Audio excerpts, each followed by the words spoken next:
Z1079, Cleveland's number one for hip hop and R&B, the home of the morning hustle. Your radio babe, Micah, Dixon, hanging out with you on this beautiful sunny Monday. And I got a special guest in the building, and I'm happy that she's from Ohio. And she is killing it on TikTok, streams, YouTube, all that and more. Please welcome from Akron, Ohio, our very own Lizzen. Y'all make some noise. Hi, everyone. Where that horn at? Where the horn? No, right, for real. Thank you guys so much for having me. Welcome. How you feel? I feel good. I'm blessed. Good. You look amazing. Well, thank you so much. Fit check is on point. Period. The shades, the nails, the thank hair, you, thank edges you, laid. Yes. Trying to get like you. Okay. Okay. Thank you. Let's talk about your hometown, Akron, Ohio, right? Okay. And how that environment has nurtured and shaped your musical identity. How has Akron played a part in your music? I would just say just being, not just only Akron, but just being relatable to everybody's situation. You know what I mean? Especially, I tell a lot of people, they always ask me, well, how do you come up with these lyrics? Where do your stories come from? And I'd be like, scrolling Facebook.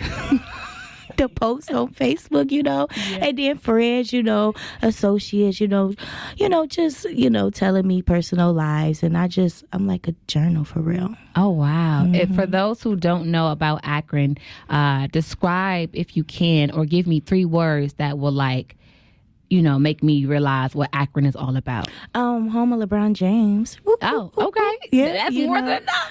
Okay, yeah, so LeBron James is from Akron, Ohio. Lizzen is from Akron, Ohio. I always knew. I remember when LeBron James first came out, I was in the 5th grade, right? And his name is LeBron James. His initials is LJ, and my name is LaShante Jones. And I'm like, I'm going to be the next person that's from Akron, Ohio, popping like LeBron James. I love that. Okay, LJ. Okay. LJ in the building. Let's reflect on, I did read in your bio about you had an upbringing in church. And you've been singing since you was 5 years old. Which is correct. Very young to be singing. Yes. And you grew up in church. So how has growing up in church, you singing in church, what was the motion like moving from perhaps gospel? And I'm not saying you were a gospel singer, but, from singing for the Lord into, hip hop and R&B. Yeah, period. So I still sing every Sunday at church in the choir on the praise team. Growing up in church was not different. It was a lifestyle for real, I started singing at the age of 5. My grandmother, it all started from my grandmother. She had God ordained to be a minister. And my grandfather was like, hey, LaShante, sing, for her opening. I had sang, Yolanda Adams, Keep the Dream Alive, and everyone loved it, okay? And from there, it just was other churches reaching out, wanting me to come after service to sing for them, youth choirs, youth celebrations that they would have, after church or on the weekends. They will always invite me out to sing. And then from there, it was like going into middle school, getting in the choir, trying out for solo parts, getting the solo parts. And then, I don't know, I always listened to, R&B, stemming from my parents. And I just love the vibe of R&B. And I remember my first song, it was this show out called Making the Band. It was with P. Diddy. And I don't know, I think I was in the 6th grade, 12 years old, and I just loved it. I loved how they would come together. The girls, it was Danity Kane. Yes. They would come together and they would make up, lyrics, choreography. And I'm like, I want to do that. Yeah.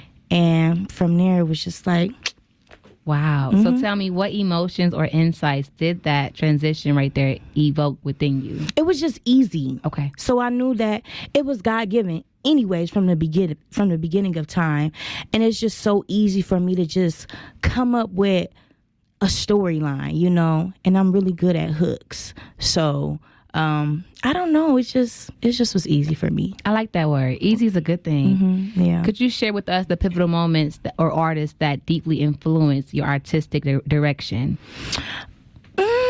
Mary J. Blige. What was it? The 911, the CD. I really loved Real Love. And then growing up in my era, it was you had Sierra out.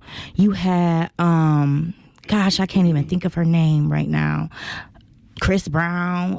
You just had a lot of R&B singers, a lot of R&B artists that, I don't know, it just made you like, I want to do that too. You know what I'm saying? So it kind of motivated you. It did motivate you to sit down and be like, I'm going to write this. I'm going to write that, you know? So, yeah. So they influenced you on a personal level? Like, could you relate to what Mary was singing and what Chris Brown was singing about? Or did you want to be the girl in the video? Yes, for sure, for sure. Exactly, yeah. I remember, I can't remember the station. I think it was 96.5 when they used to play a variety of music. You had your hip-hop, you know, your R&B, and then you also had like your pop-ish music. Mm-hmm. And it was this girl, her name was her name was Ashley Simpson. Ashley Simpson. Jessica Simpson's sister. Yes, I remember her. Yes. On a Monday, I am I'm telling you, when I heard that song, it was just like, I love this. Yeah. Mind you, I'm like in 6th, 7th grade at this time. 11, and I'm just like, okay. And I'm just like, I feel what she talking about. Like, never been in a relationship or nothing. And I'm just like, I just love it. You know what I'm saying? And like I said, just listening to all the artists at that age, around that time, just made me even go like, you know, full force with just writing, you know. So gotcha. Yeah. So when you realized that your TikTok plays had surpassed 13,000, how did that make you feel? What emotion like came to your mind or your body? Or? It's still the same to me. Like, I just feel like Lashante still. You know, last week, people started tagging me on Facebook like, girl, I heard your song on 1079. Y'all, I haven't heard my song yet on 1079. Yeah, we play it. I haven't heard it yet. Like, she from Ohio, Lizzen. Why? Nope, I haven't heard it yet. And I turned it on, but I always miss it. I'm just grateful for this, you know. God is good, for real, you know. I don't know. It's just like, thank you, guys. It's time. It's time. It is your time. Yes. I think what's important is artists forget that, I always say, you know, your music has to age. Mm-hmm. So I reflected on your debut single release on YouTube 5 years ago. Mm-hmm. Could you elaborate on the journey of evolving your sound over time? Okay, so I released that. That was 2018. It was April 2018. Mm-hmm. And it was so crazy because I wrote that song in 2016 driving back from California. And I had heard the beat. That's actually a sample of, I don't want to mess up his name, Tory Lanez? Tory Lanez? Yes. Yeah. No, it wasn't. No, it's not. Tory? Bryson Tiller. Bryson Tiller. Yes, him. Okay. It was his song. I can't remember the name of the song off the top of my head, but it was an instrumental, a guitar instrumental.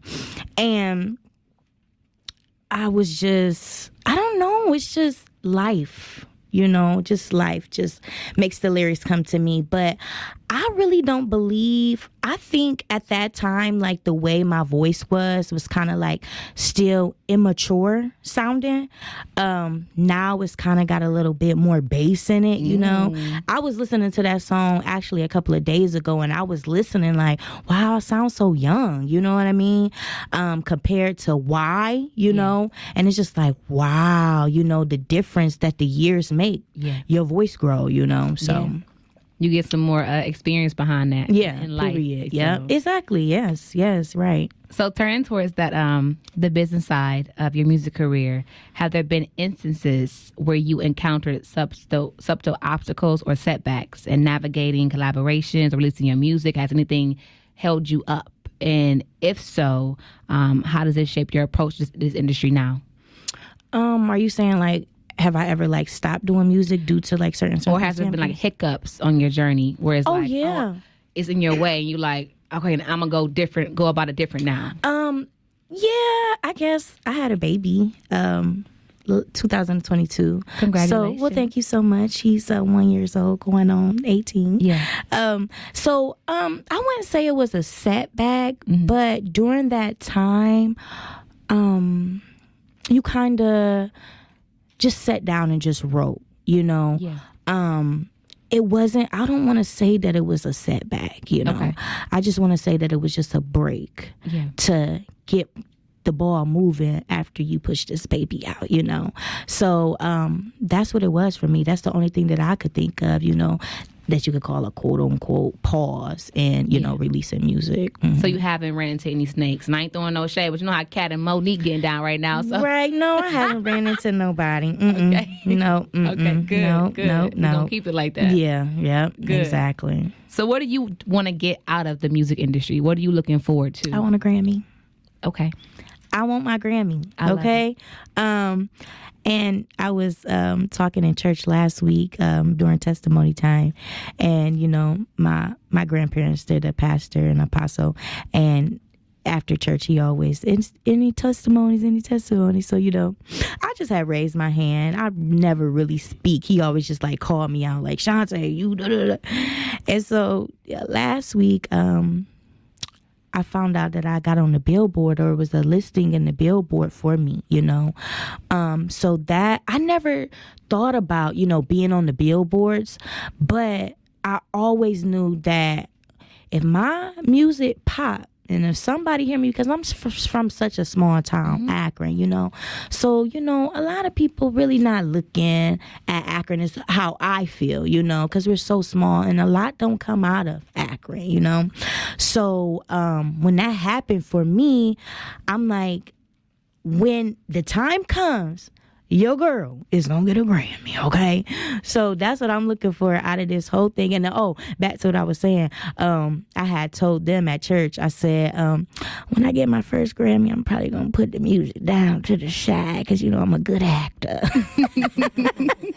And probably get as an actor, you know what I'm saying? But yeah, that's what I'm looking forward to, you know, with doing music. Yeah, I love it. Well, do you think everything is coming at you full circle, like something you've been praying for and asking for, and it's like happening? Yes, like, I tell everyone it's a season, you know. Don't stop. That's my motto. Keep on going. Don't never stop, because in that moment you may be praying for something, but God knows when it's time. You know, he knows when it's time to give it to you, you know. And I feel like he gave it to me at this time is because I done matured, you know. I've been doing music for a while now, and I just feel like I said, back to he knows when it's time for him to bless you in that area that you've been praying for. So he's giving me my blessings. I love it. So how can listeners get your single? How can they listen to it? Is it available everywhere? Yep, it's available everywhere. All streaming platforms. What is it? Apple, Spotify, YouTube, Amazon, all the major outlets. Yep, I'm on there. Yep. Why is out now? And we also need your Instagram for the people too. Yep, my Instagram is I am Lizzen. That's IAMLIZZEN. Give it up for Lizzen. Thank you.